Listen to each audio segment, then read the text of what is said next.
Сәлем баршаңызға. Бүгінгі келіп жеткен ораза айт мейрам құтты болсын. Біз бүгін өте жеңіл салат жасаймыз. Көктемді капуста салаты. Үй жағдайында өте керемет болып шығады, және де қолжетімді десек болады. Сіздер де жасап көрсеңіздер болады. Егер де сіздерге ұнап жатса, лайк басып, комментария жазуды ұмытпаңыздар. 5 минутта дайын болатын салатымыз. Бізге керек заттарымыз: капустамыз, помидорымыз, огурцымыз, чесногымыз қажет, және приправа майымыз қажет. Ең алдымен капустамызды жақсылап майдалап турап шығамыз. Егер тюрка болса, сіздер тюркамен турап шығыңыздар. Бізде тюрка болмағандықтан осылай қолмен майдалап турап шықтым. Дәл солай сәбізді де осылай майдалап турап шығамыз. Екі дайын болған затты бөлек ыдысқа салып аламыз да жақсылап араластырамыз.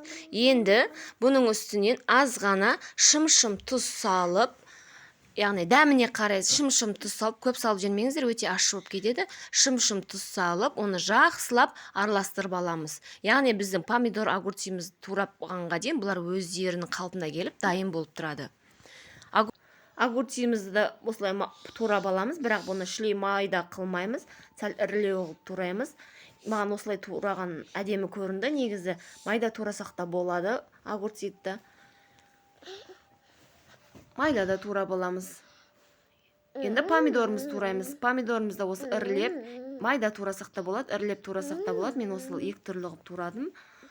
4-5 қылып та турадым помидорды. Өздеріңізге лайықты, қалай турағыңыз келсе де, бірақ қалай турасаңыздар да салатымыз өте әдемі, көрікті болып көрінеді.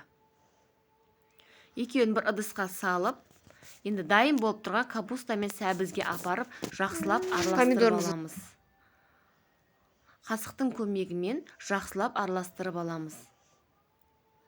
Енді бізге керек затымыз чесногымыз. Чесногымызды майда қылып турап аламыз.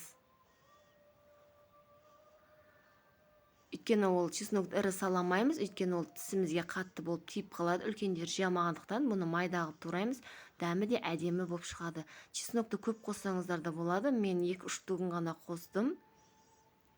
Өйткені менің помидор, огурцым аз болғандықтан аз қосып жатырмын, қыздар. Енді бұның үстіне көкшөпті қосамыз. Көкшөпті де майдалап тураймыз.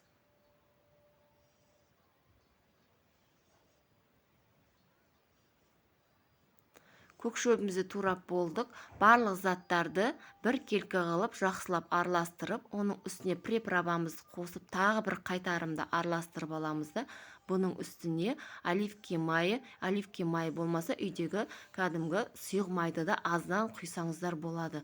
Тағы құйып болған екен, тағы бір араластырып аламыз. Яғни біздің салатымыз дайын болды деген сөз.